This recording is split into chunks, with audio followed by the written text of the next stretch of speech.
Alors,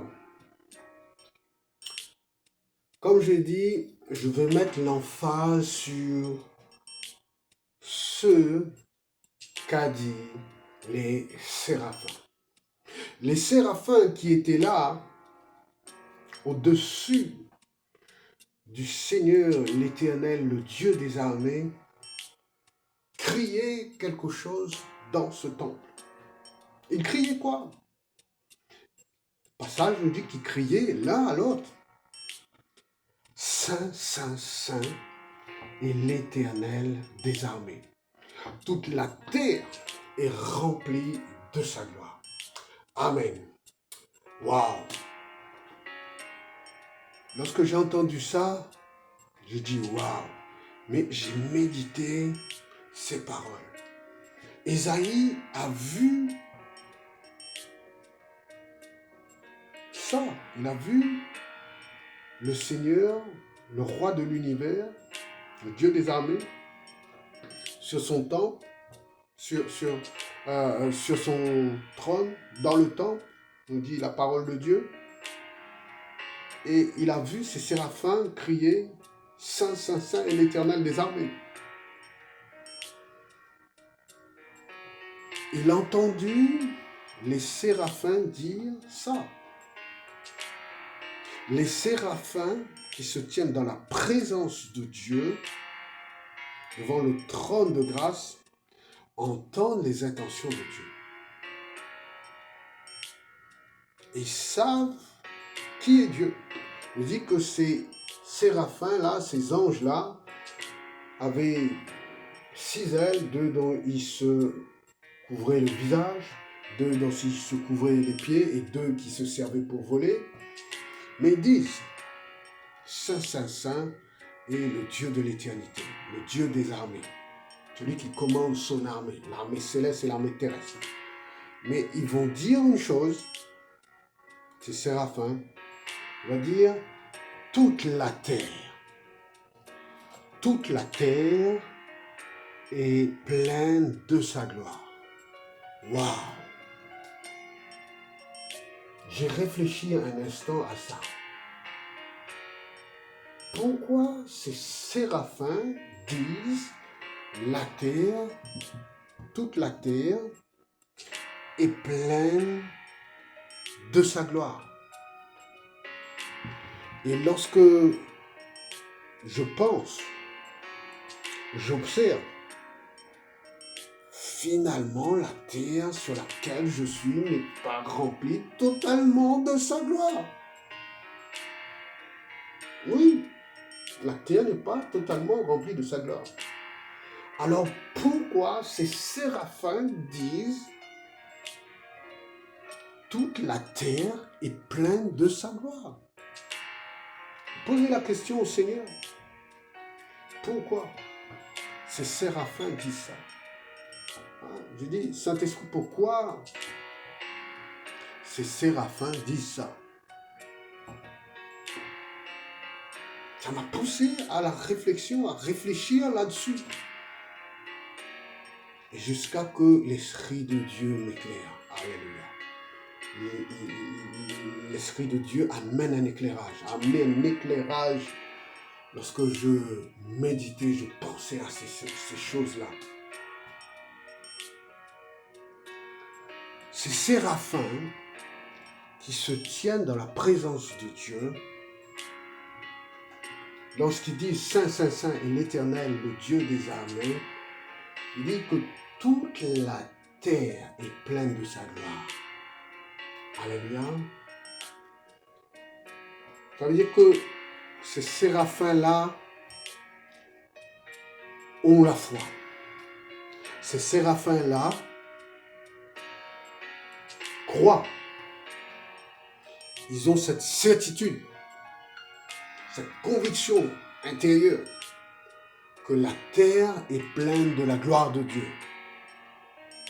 C'est-à-dire qu'au ciel, ces séraphins, en tout cas ces séraphins qui étaient dans le temple, près, au-dessus du roi des rois, ont cette conviction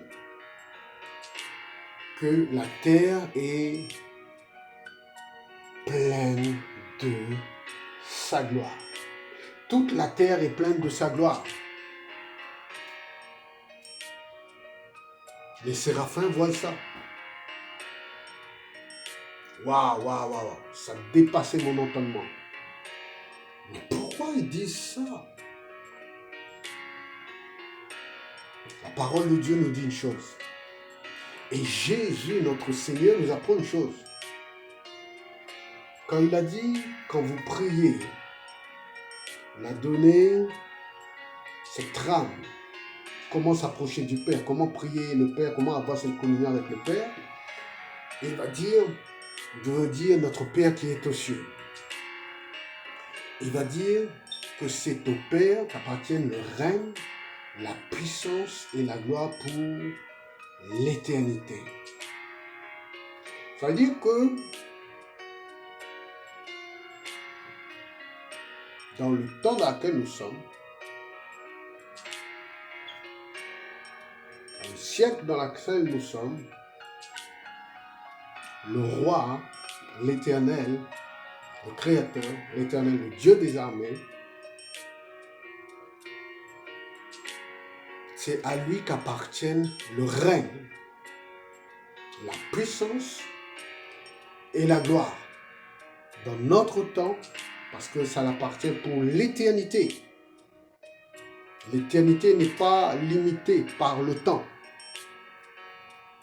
L'éternité, c'est l'éternité. Hein? Dieu n'est pas limité par le temps. Il est l'éternel Dieu. Et il est celui à qui appartient la souveraineté sur toute chose, sur tout l'univers qu'il a créé. Amen.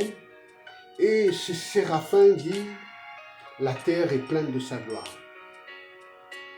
Ça veut dire que la terre sur laquelle toi et moi nous sommes est appelée à être pleine de sa gloire.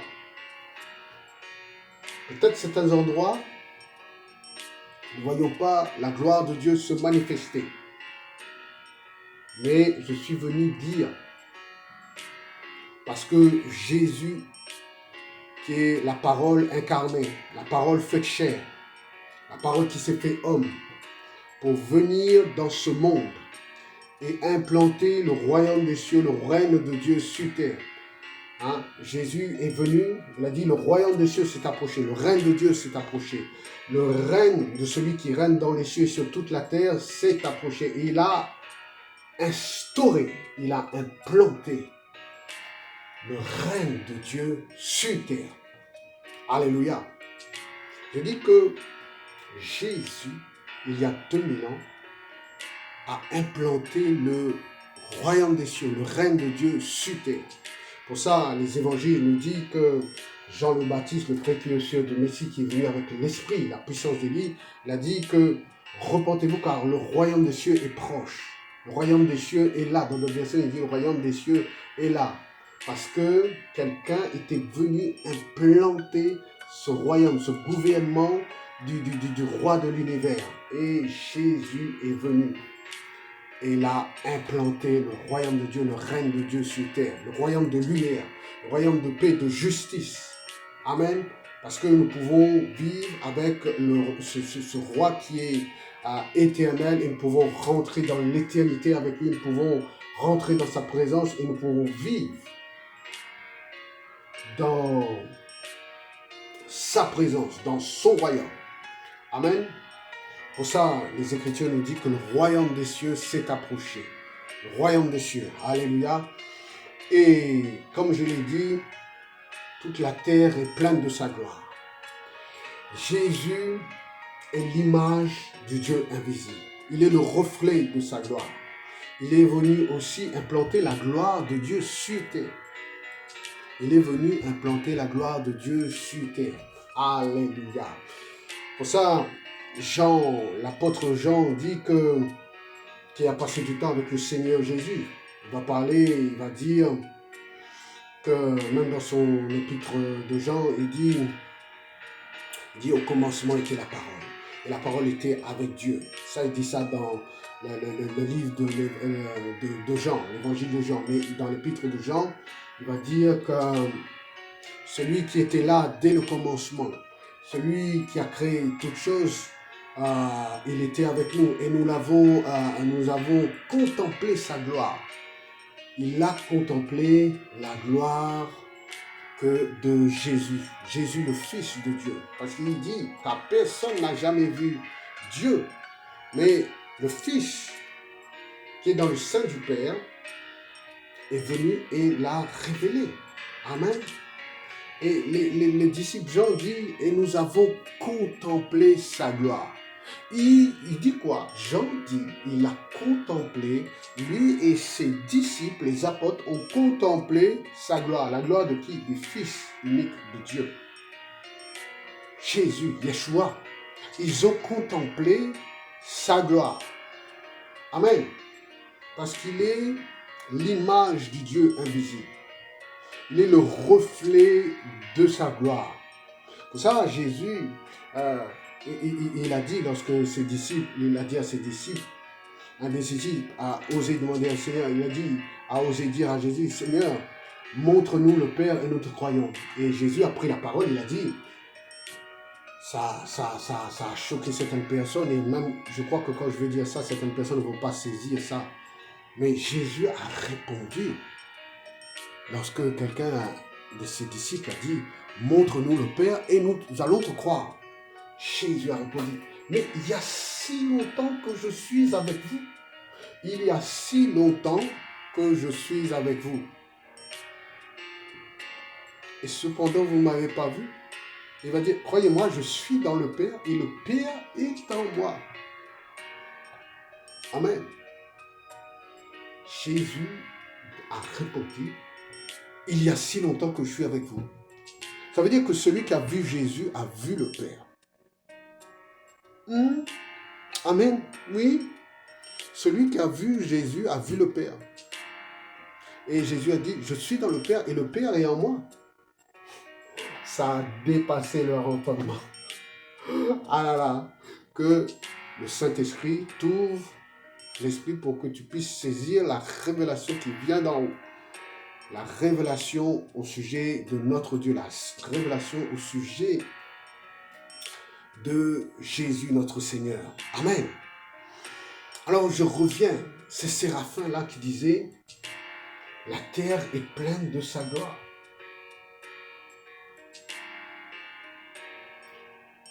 Le règne, dans notre temps, appartient au souverain de toute la terre, c'est-à-dire celui qui siège dans les cieux. Amen. La puissance lui appartient et la gloire lui appartient.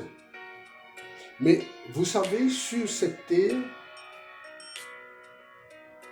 il y a deux gloires qui sont en confrontation. Oui, il y a deux gloires qui sont en confrontation. La gloire de Dieu, qui est une gloire éternelle. Oui. Et la gloire du monde qui a été donnée à Satan, le diable, l'accusateur, le voleur, le calomniateur, et qui est prêt, qui est le tentateur, qui est prêt à donner aux hommes. Prêt à donner aux hommes. Ah, nous allons voir ça. Dans le livre de Matthieu, au chapitre 4, Matthieu chapitre 4, dans Matthieu chapitre 4, il nous est dit, au verset 8, le diable le transporta encore sur une montagne très élevée, lui montra tous les royaumes du monde et leur gloire. Et lui dit, je te donnerai toutes ces choses si tu te prosternes à moi, si tu te prosternes et m'adores. Jésus lui dit, retire-toi Satan, car il est écrit, tu adoreras le Seigneur ton Dieu et tu lui serviras lui seul. Amen. Il dit, le diable le transporta encore sur une montagne très élevée, lui montra tout le royaume du monde et leur gloire. Le royaume du monde et leur gloire. Il y a une gloire qui est mondaine. Il y a une gloire qui est terrestre. Mais nous savons qu'un jour, il y aura des nouveaux cieux et une nouvelle terre. Et il y aura la nouvelle Jérusalem, la Jérusalem céleste. Amen. Parce que la terre sur laquelle toi et moi nous sommes et le ciel au-dessus de la terre est destiné à le feu. Oui. Parce qu'il y aura des nouveaux cieux, un nouveau ciel et une nouvelle terre. Oui. Si nous lisons le livre de l'Apocalypse, vous pouvez voir que c'est écrit noir sur blanc. Mais comme je t'ai dit, deux gloires sont en confrontation sur cette terre. Et c'est pour ça que Jésus est venu implanter le royaume des cieux sur la terre. C'est pour ça que Jean le Baptiste, qui est le messager envoyé devant Jésus, la lumière, pour dire qu'il allait venir, que le royaume de Dieu allait venir, que Jésus allait faire entrer dans une nouvelle ère. L'ère où nous pouvons rentrer dans la présence de Dieu, où nous pouvons rentrer dans son royaume, vivre avec le Dieu créateur, le roi qui nous a créés, qui veut que nous menions une vie avec lui, une vie d'abondance dans son royaume et dans son paradis. Amen. Parce que cela a été perdu lorsque Adam et Ève ont péché, ont désobéi, ont mangé l'arbre de la connaissance du bien et du mal. Ça a entraîné la chute du premier homme, de Adam et Ève. Mais Dieu avait un plan du salut pour sauver l'humanité, sauver tous les hommes. Et c'est pour ça qu'il a dû envoyer son Fils. Amen. La parole de Dieu nous dit, Dieu a tant aimé le monde qu'il a donné son Fils unique, afin que quiconque croit en lui ne périsse pas, mais qu'il ait la vie éternelle. Il a envoyé son Fils pour nous communiquer la vie éternelle. Que nous puissions vivre l'éternité, entrer dans l'éternité. Et comme j'ai toujours dit, quand je prêche l'évangile, c'est l'éternité avec Dieu, pas l'éternité sans Dieu, loin de Dieu. Non, pas dans l'enfer ou à cet endroit séparé de Dieu. Non, Dieu nous appelle à vivre avec lui, cette vie éternelle, à entrer dans le royaume de Dieu pour goûter la paix, la joie par le Saint-Esprit dans le royaume des cieux, dans sa présence avec lui, le roi des rois. Alléluia.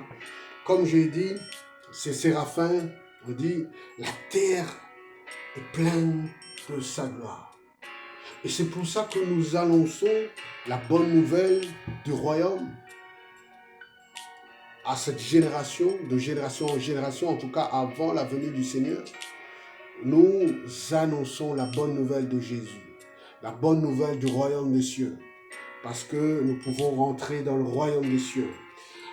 Jésus a donné à Pierre les clés du royaume. Les clés du royaume pour ouvrir, pour fermer aussi. Ça veut dire qu'on peut entrer. Et Jésus est cette porte qui fait entrer dans le royaume des cieux. Jésus a dit, je suis la porte. Il y a une porte pour rentrer dans le royaume des cieux, pour vivre éternellement avec le Dieu créateur. Amen. Et tu peux entrer dans l'éternité, vivre dans la présence du Créateur avec lui. Ça peut commencer aujourd'hui même. La parole de Dieu nous dit, si tu crois, tu seras sauvé. Amen. Et c'est pour ça, moi, je n'ai pas honte de l'évangile. Je n'ai pas honte de prêcher la bonne nouvelle. Je n'ai pas honte d'annoncer le message du royaume. Hein? Même si les gens peuvent me prendre pour un fanatique, je ne suis pas un fanatique. Jésus m'a sauvé. Je sais d'où il m'a sorti. Il m'a sorti des ténèbres et m'a amené à sa lumière. Et c'est pour ça que je t'annonce cette bonne nouvelle. Pour que tu vois le salut de Dieu. Pour que toi et ta famille, tu sois sauvés. Amen. Et tu rentres dans l'éternité. Jésus est cette porte. La porte pour rentrer dans le royaume de Dieu. La porte pour rentrer dans l'éternité. La porte pour rentrer dans le paradis de Dieu. La porte pour avoir la vie en abondance. Jésus a dit, je suis venu afin que les brebis aient la vie et la vie en abondance. Il est ce berger qui peut donner la vie en abondance et qui veut te donner cette vie en abondance. Alléluia. Alors je reviens à mes séraphins. La terre, ces séraphins disent, la terre,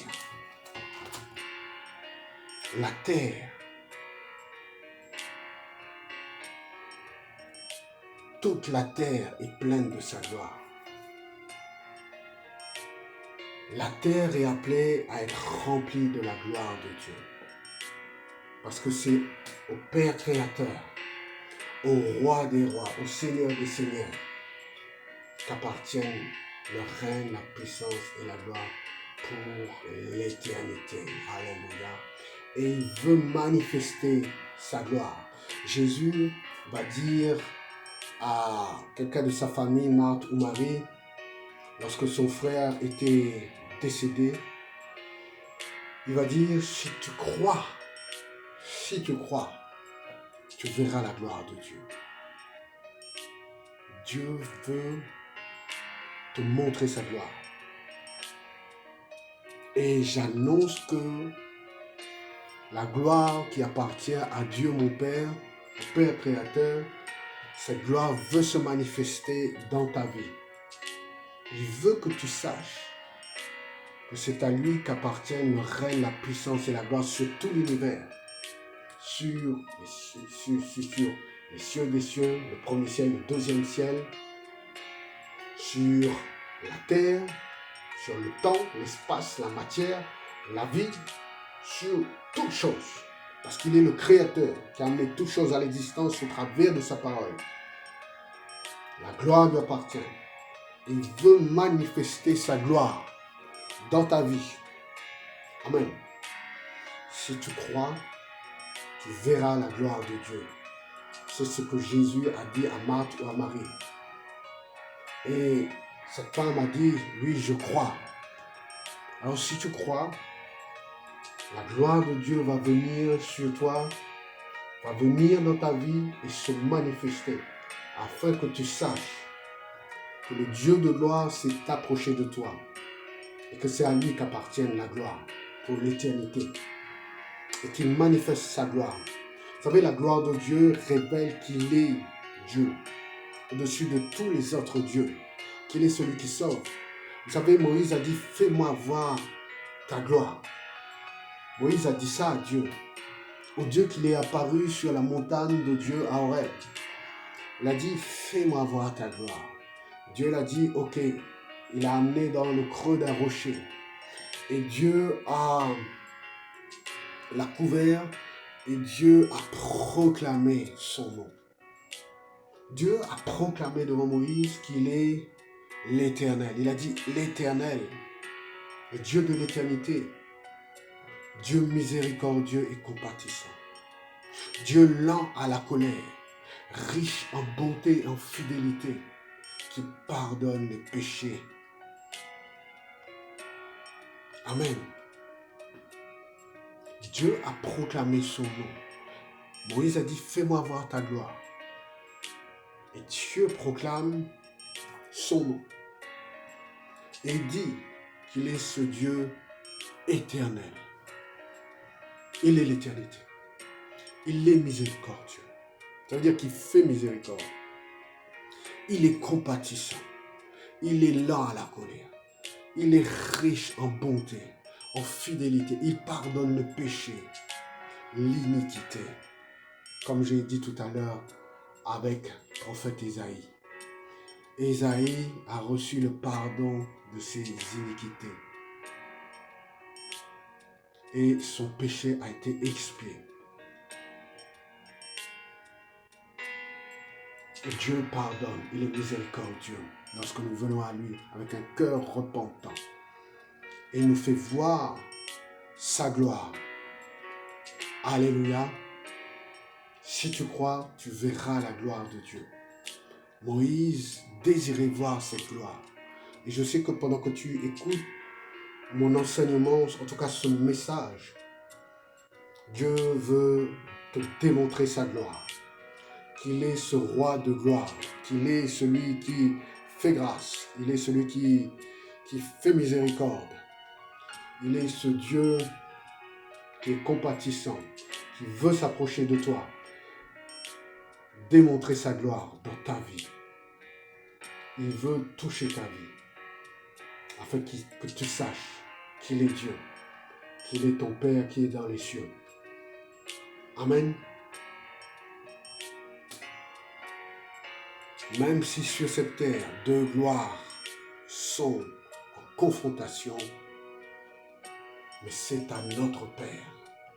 C'est à notre Père céleste. C'est à Adonai, le Maître, le souverain du ciel et de toute la terre, qu'appartiennent la gloire, la puissance et le règne pour l'éternité.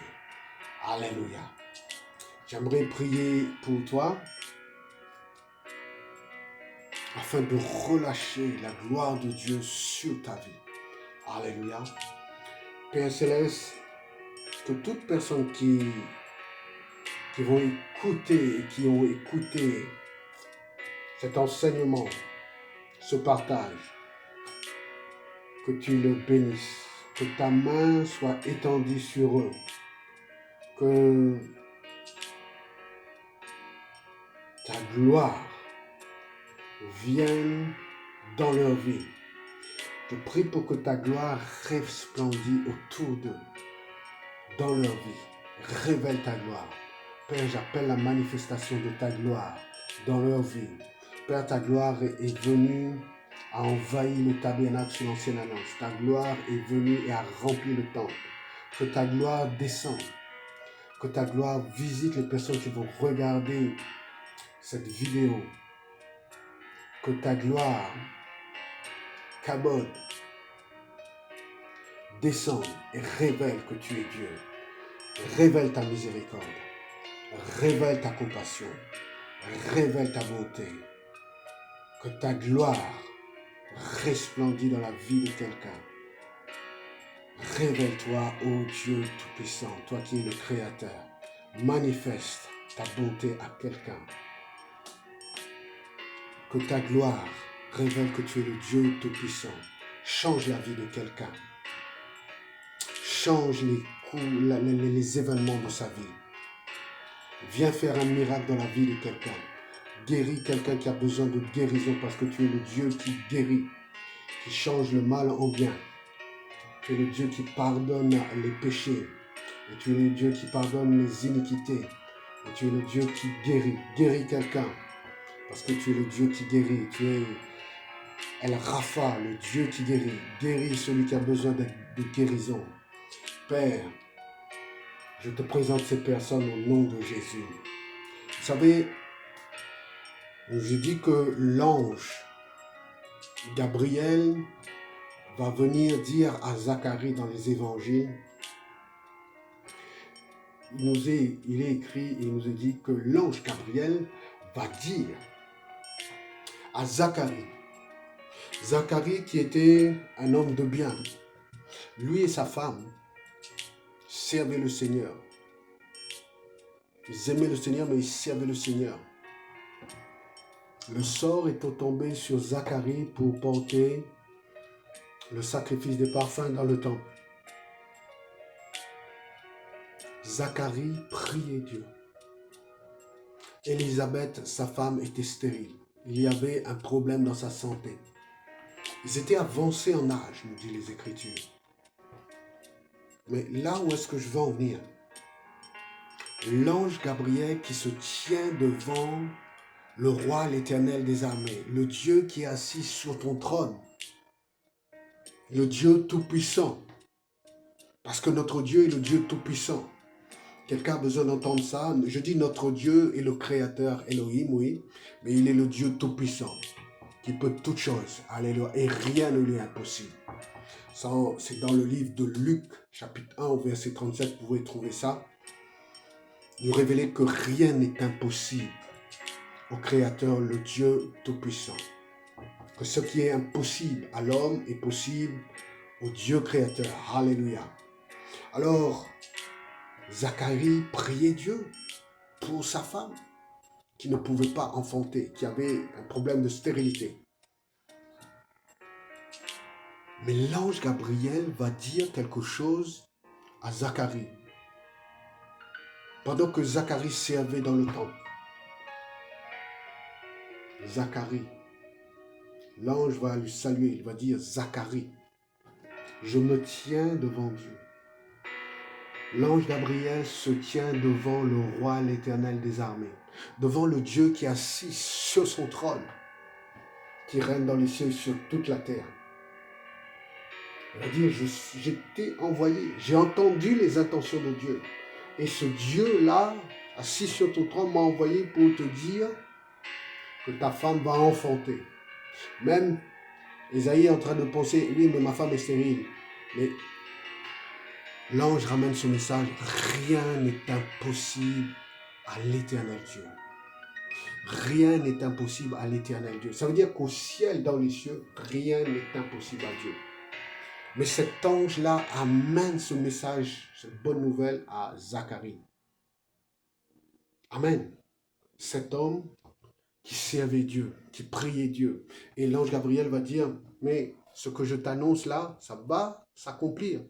Même si tu pries, tu ne crois pas. C'est vrai, hein? Il y a des personnes qui peuvent prier, mais sans attendre. Mais il nous est dit qu'il faut avoir la foi jusqu'à déplacer les montagnes. Nous devons croire. Donc Zacharie était ce prêtre, il était pieux, il servait le Seigneur. Et l'ange Gabriel a vu son cœur. Même si Zacharie priait, il avait une petite part d'incrédulité. Mais ça n'a pas empêché le miracle de Dieu. Je dis à quelqu'un, même s'il y a une goutte d'incrédulité, mais écoute la parole que je t'annonce du Dieu qui siège dans les cieux et sur toute la terre, qui siège dans les cieux sur son trône. Il te dit que ce qui était impossible peut devenir possible parce qu'il est le Dieu Tout-Puissant et qui peut faire un miracle dans ta vie. Alléluia. Et tu verras la gloire de Dieu. Si tu crois, tu verras Dieu se manifester dans ta vie. Parce que rien n'est impossible à Dieu et Dieu veut étendre sa main dans ta vie, changer cette impossibilité en possibilité pour la gloire de son nom. Afin que tu glorifies Dieu. Dieu veut se glorifier au travers de ta vie, dans ta situation, pour que tu puisses témoigner qu'il est vivant et que Dieu a fait des grandes choses pour toi. Alléluia. Amen. Alors, l'ange va dire, Zacharie, ces paroles vont s'accomplir et tu seras muet. Zacharie est sorti du temple. Il n'en revenait pas qu'un ange du Seigneur lui ait dit ça. Et les évangiles nous disent que quelque temps après, Élisabeth s'est trouvée enceinte. Et quand on a appris la nouvelle, les gens étaient stupéfaits. Car rien n'est impossible à notre Dieu. Alléluia. Ce qui est impossible à l'homme, Dieu peut l'accomplir. C'est pour ça qu'il faut se remettre entre les mains de Dieu. Parce que Dieu peut avoir le dernier mot sur ta vie, sur les circonstances, sur les événements. Si tu crois, tu verras la gloire de Dieu. Et j'ai foi pour t'annoncer, Dieu veut te faire voir sa gloire. Alléluia. De même que les anges, les séraphins ont dit, la terre est pleine de sa gloire. Et je veux croire que la gloire de Dieu vient se manifester dans ta vie. Et j'appelle cette gloire à se manifester dans ta vie, de sorte que tu puisses témoigner que le Seigneur, au nom de Jésus, a fait un miracle dans ta vie.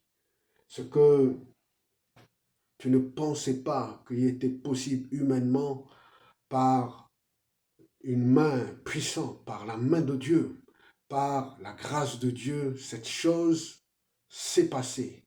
Parce que C'est un miracle de Dieu. Dieu veut manifester sa gloire dans ta vie. Alléluia. Que tu vois la gloire de Dieu se manifester dans ta vie au nom de Jésus. Alléluia. Amen, amen. Alors, c'est fini pour moi pour ce partage. Des fois, quand j'enseigne ou quand je prêche, je me laisse conduire par le Saint-Esprit. Mais bon, comme j'étais parti pour te parler de celui qui est assis sur ton trône dans les cieux, qui règne sur toute la terre, à qui appartiennent le règne, la puissance, la gloire pour l'éternité.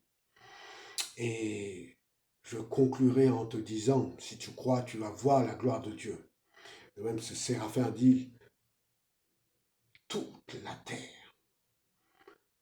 terre est pleine de sa gloire. Attends-toi à voir la gloire de Dieu se manifester sur toute la terre. Et les Écritures nous disent que, de même que le fond de la mer est rempli par les eaux, la terre sera remplie de la connaissance du Seigneur et de la gloire du Seigneur. Amen. Les Écritures nous disent ça. La terre est appelée à être remplie, à être envahie de la connaissance de la gloire du Seigneur, de la connaissance de l'éternel Dieu, de ce roi qui siège dans les cieux. Alors que la gloire de Dieu remplisse la terre sur laquelle toi et moi nous sommes, que tu puisses voir la gloire de Dieu, la gloire du Seigneur Jésus dans ta vie. Sois béni au nom de Jésus et à très bientôt.